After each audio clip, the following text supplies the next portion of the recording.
Hello friends, welcome to the channel Vales&Tales. Today we'll discuss John Milton's Lycidas, and the note that Milton has written here that in this monody, the author bewails a learned friend. So this is a monody, and what is a monody? Monody is an elegy where there is an utterance by a single speaker. And in this monody, the author, who is John Milton, he is bewailing a learned friend. And who is the learned friend who is dead here? It is Edward King. So Edward King is the learned friend of Lycidas, and they became friends in Cambridge University when they were studying in Christ College. So unfortunately drowned in his passage from Chester on the Irish Sea.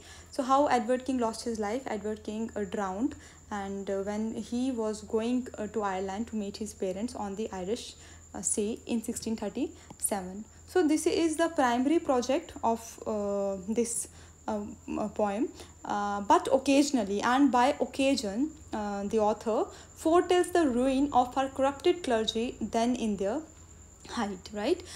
So you know, it is 1637, the reign of Charles I, and we know the corruption of Charles I, and we know that that was the time in England when Puritans were also rising. And why Puritans were rising? Because of the corruption which is seeped in the social, political, economical, religious life of England, right? So Milton is is a religious person himself, and more than a religious person, he is a very rational, logical person who believes in chastity, who believes in purity, who believes in ethics, and who believes in rationality, right?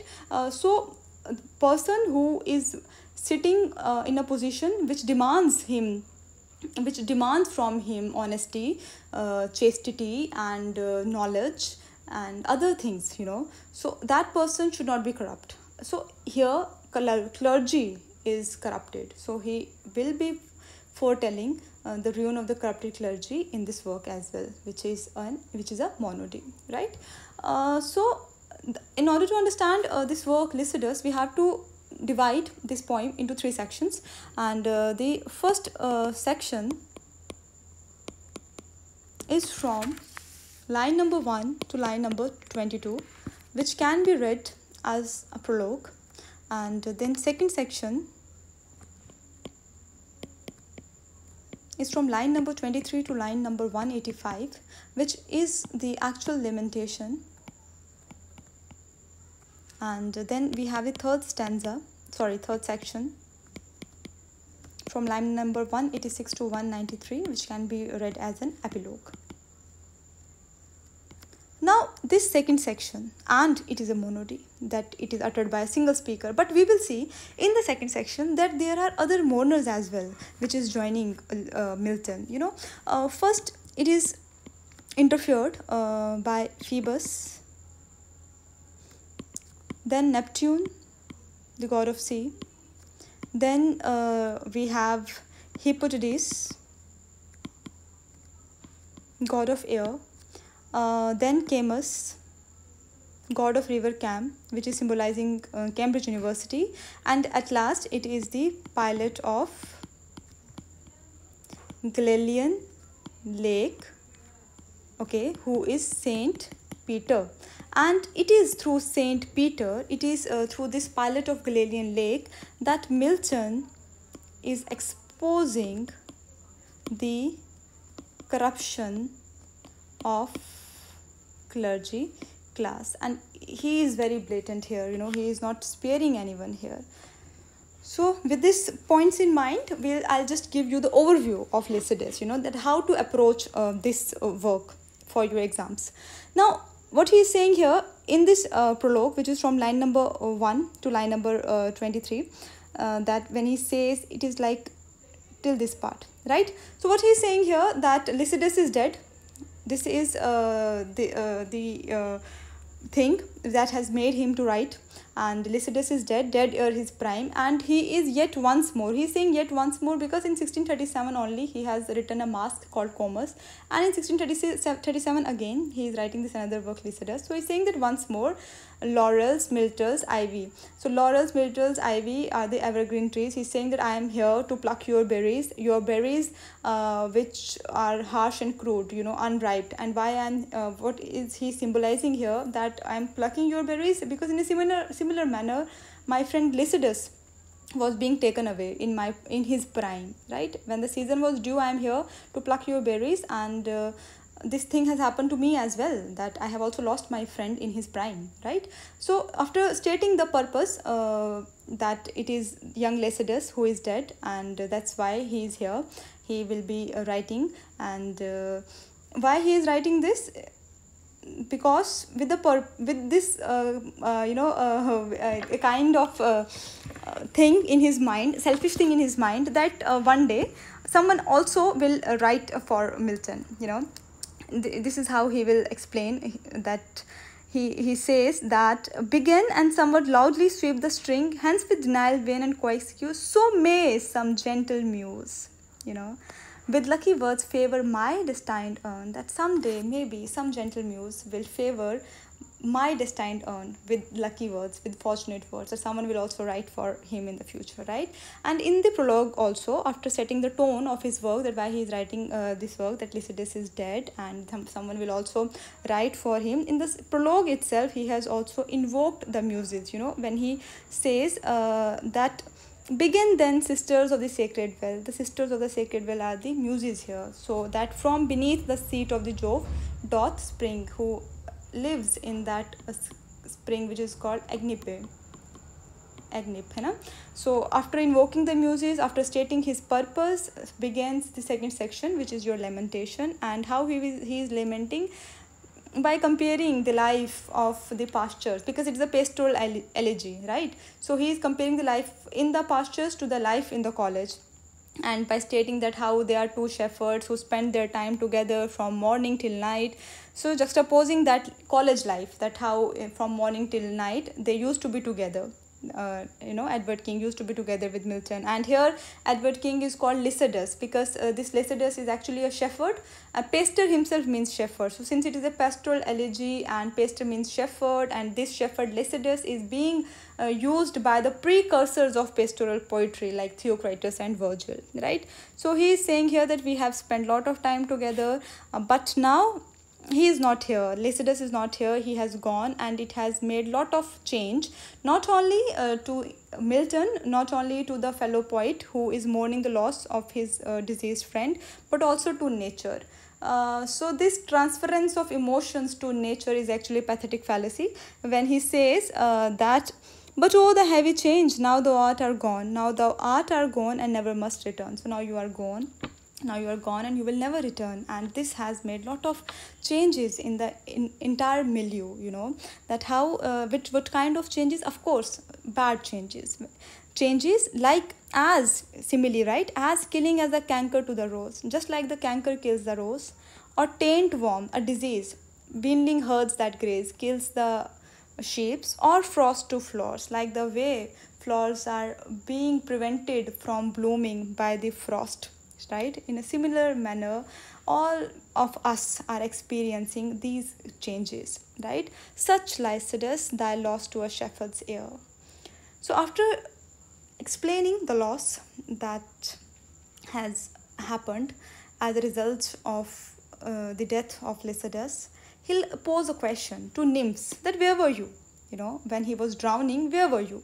And then he consoled himself by saying that what would have Muse done, right? The Muse who could not save her son. So this is actually, he is alluding to the myth of Orpheus, who was the son of Muse Calliope, and Muse Calliope could not save Orpheus. So then how he is saying that I am expecting that Muse could have saved Orpheus, Muse could have saved Lycidas, right? So after saying all these things, he is saying that alluding to the myth of Orpheus who was killed by Bacchus, and whose body was torn apart, and then who was being thrown into the river down the swift Hebrus to the Lesbian shore. He was not saved by Muse Calliope, his mother, who is the protector of sea. How could I am expecting that the Muse could have saved Lycidas, right? So again, Milton is very sad, and he is actually questioning this very profession of a shepherd. Shepherd here, he is referring to someone who has joined Christ College to get into the highest order of church, like Edward King or like Milton himself, and he is saying that what boots it with incessant care. to tend the homely slighted shepherd state. What profit, what is the advantage of living such kind of life where we are abstaining from all kind of worldly pleasures, physical pleasures, sexual pleasures? And what has happened to us in the end? Like a person like Edward King, who has abstained his life from all kind of worldly pleasures, and you have taken his life so early. So it would have been better if we have sport with amaryllis in the shade or with the tangles of nereas here. It would have been better if we have indulged in physical pleasures, right? These amaryllis and the nereas are the rural nymphs. It would have been better. Okay, if we would have written either love poetry or if we would have engaged in physical pleasure, it would have been better. Because what we got from this, nothing but death. What Edward King got from this, and we are doing all these things for fame, to attain fame. We scorn delights, we live laborious days. But when it is time for us to gain fame, like Edward King might pass Christ College, and then he might have joined church, and he's saying that when the time comes for the fame, then what happens? That he says that comes the blind fury with the abhorred shears and slits the thin spun life, and this blind fury comes and it ends our life. So he is very sad here that we have taken the life of purity, we have adopted the life of chastity, and we abstain ourselves from all kind of delights and pleasures. And what you did with us, you just kill us when we are about to achieve fame, or when we are about to achieve the position which is due for us, which we deserve.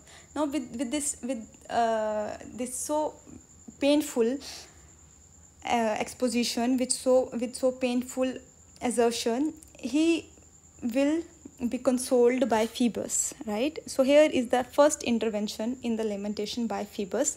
When Phoebus reply and touched the trembling ears of the author of Milton, when he says that fame is no plant that grows on mortal soil. So please don't worry about earthly fame.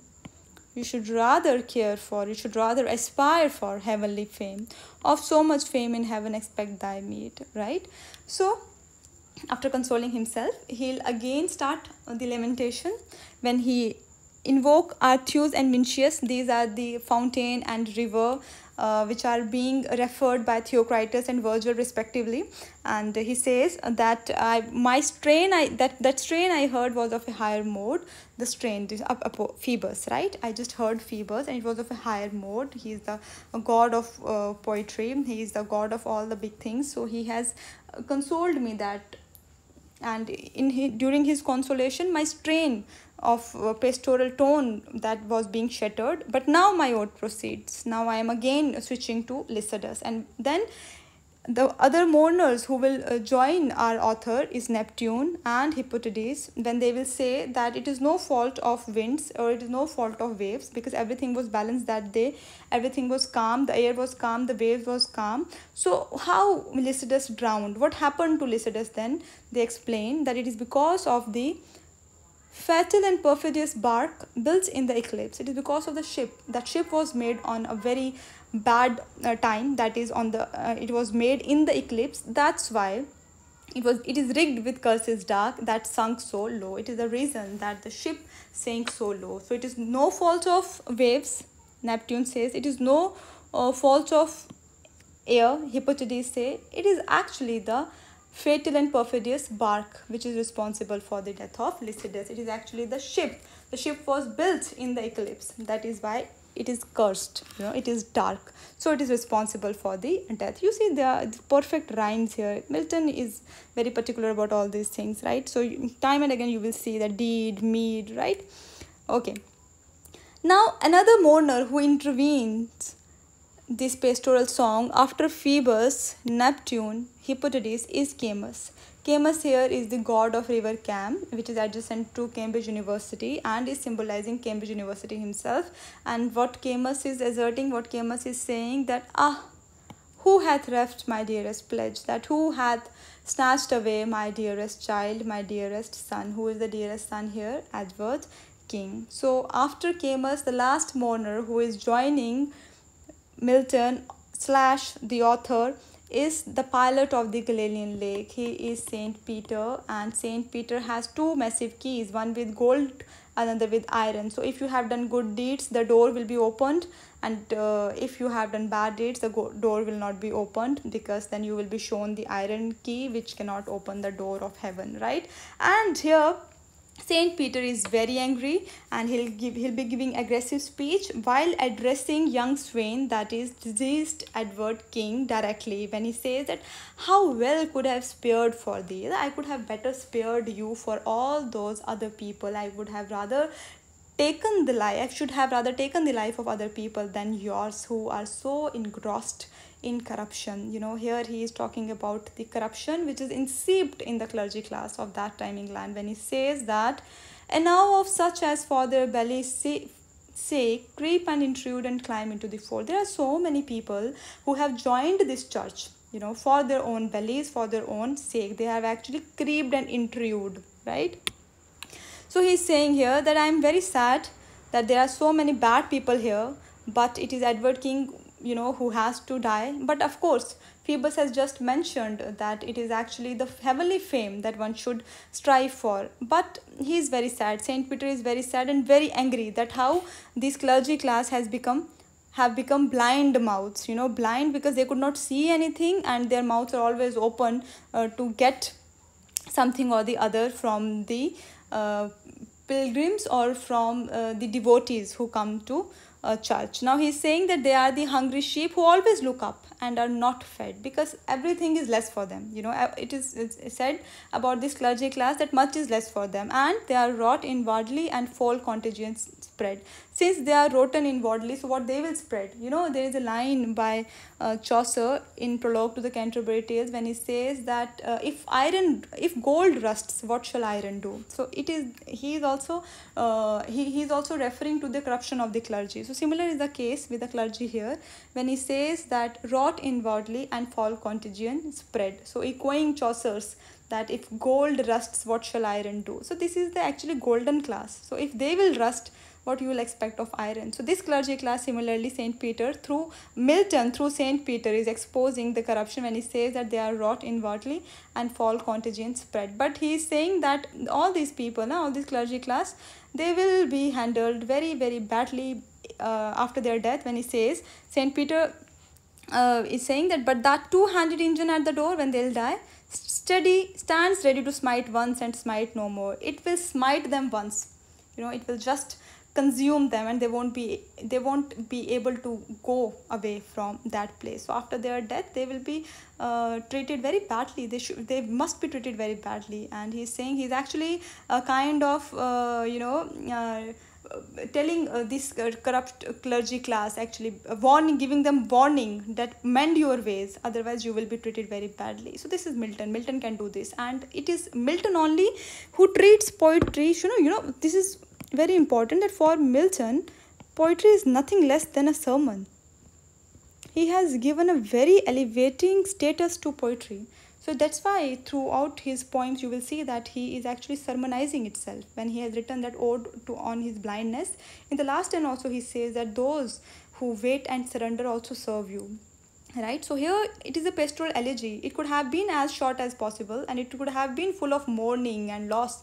But time and again he is referring to, he is suggesting to people, he is consoling people that mend your ways. It is your actions, that are responsible for the treatment that will be meted out to you after your death. When he says that heavenly fame is important, when he says that two-handed engine at the door stands ready to smite once and smite no more, right?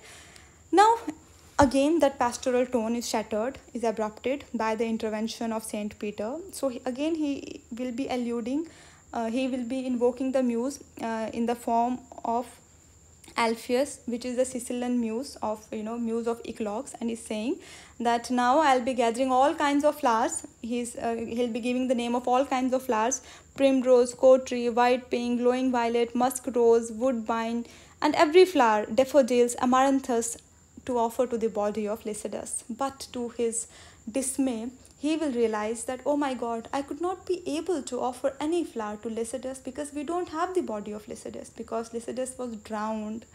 Me, whilst thee the shores and sounding seas wash far away, wherever thy bones are hurled. We don't know where is your bone, where are your bones, right? He's again sad, and he could not remain sad. Milton could not remain negative, pessimistic and sorrowful towards the end. He has to reconcile everything, and he's saying that weep no more, woeful shepherds, weep no more. So woeful shepherds, my co-shepherds, please don't cry, okay?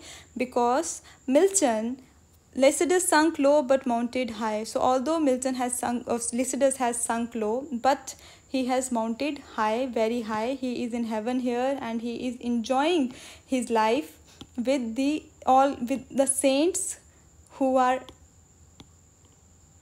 in the heaven and who are there to treat him well. So although he was drowned but mounted high, in the blessed kingdom, meek of joy and love, there entertain him all the saints above, in Solomon troops and sweet societies, that sing and singing in their glory move. So don't cry, because Milton is in heaven, okay? Moreover, it is not only that he is in heaven in the company of saints listening to sweet voices. He is also made the genius of the shore, the same shore where he was drowned, right? He is made the genius of the shore, and in thy large recompense and shalt be good to all that wander in that perilous flood. And now he is looking after that shore, and he will be protecting the future sailors. So this is such a noble task that he's assigned to. So that's why, my dear shepherds, woeful shepherds, I know you are sad, but please weep no more, weep no more, right? Here comes the ending of your second section, which is the lamentation, which is intervened by many other co-mourners, thus defeating the very task of monody, right? But since he called it a monody, so it's a monody itself, because it is Milton only who is mourning, although other people are interfering, but other people are also Milton himself, right? So this is the epilogue, which is in the third person, and Milton here is saying that it is not me who was uttering the above mentioned lines. It was actually the uncouth swain, right, who has said all these lines. And this uncouth swain, this shepherd, swain is actually shepherd, and this shepherd has ended his song. Why he has ended his song? Because he has to prepare for the tomorrow, as he says that at last he rose and twitched his mantle blue, tomorrow to fresh woods and pastures new. Because he has to restart, he has to rework for tomorrow, and that's why he has completed his song, and he has to get ready for tomorrow, for fresh winds and pastures. So with this he has ended his song, and with this we have ended our Lycidas, okay? So this work, Lycidas, is modeled on 10th Eclogue of Virgil, and rather I should write T-E-N-T-H, okay? 10th Eclogue of Virgil, and the genre, he has said that it is, critics has said that it is Italian canzone. Italian canzone is an Italian ballad which is in 5 to 7 stanzas, right? And the last epilogue is actually in Ottava Rima, which has the rhyme scheme A, B, A, B, A, B, C, C. So here you will see rills and quills, grey and lay, hills, right, and bay, then blue and new, okay? And you this Ottava Rima has 8 lines having ABCC rhyme scheme, and each line consists of 11 syllables, right? So this is how this work Lycidas ends, and this is the thing that you have to keep in mind while understanding this work, okay? So with this we are done with Lycidas. Thank you so much, and all the very best for your exams.